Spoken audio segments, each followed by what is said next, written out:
الحمد لله رب العالمين الرحمن الرحيم مالك يوم الدين إياك نعبد وإياك نستعين اهدنا الصراط المستقيم صراط الذين أنعمت عليهم غير المغضوب عليهم ولا الضالين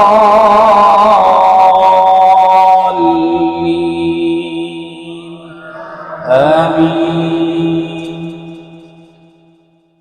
يا أيها الذين آمنوا كتب عليكم الصيام كما كتب على الذين من قبلكم لعلكم تتقون أياما معدودات فمن كان منكم مريضا أو على سفر فعدة من أيام أخر وعلى الذين يطيقونه فدية طعام مسكين فمن تطوع خيرا فهو خير له وأن تصوموا خير لكم إن كنتم تعلمون. شهر رمضان الذي أنزل فيه القرآن هدى للناس وبينات من الهدى والفرقان فمن شهد منكم الشهر فليصمه ومن كان مريضا أو على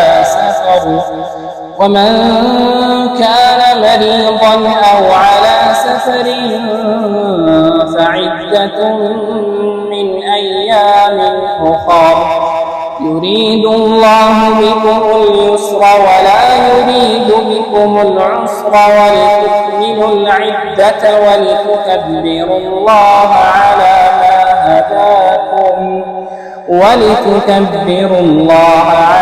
ما هداكم ولعلكم تشكرون.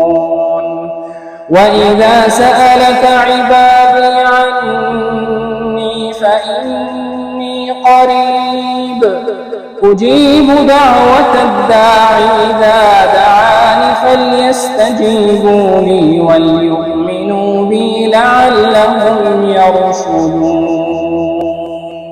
أحل لكم ليلة الصيام الرفث إلى نسائكم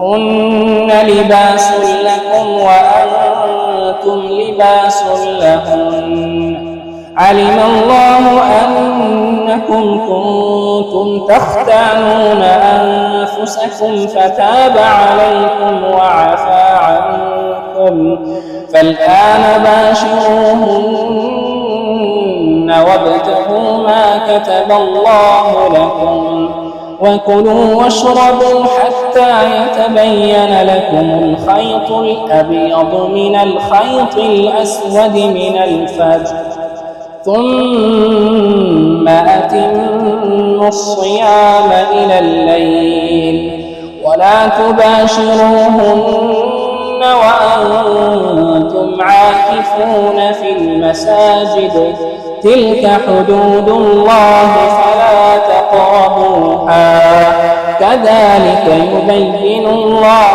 آياته للناس لعلهم يتقون. ولا تأكلوا أموالكم بينكم بالباطل وتدلوا بها إلى الحكام لتأكلوا فريقا من أموال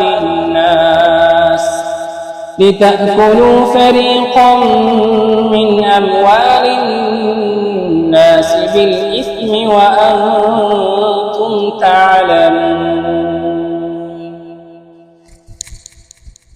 الله أكبر.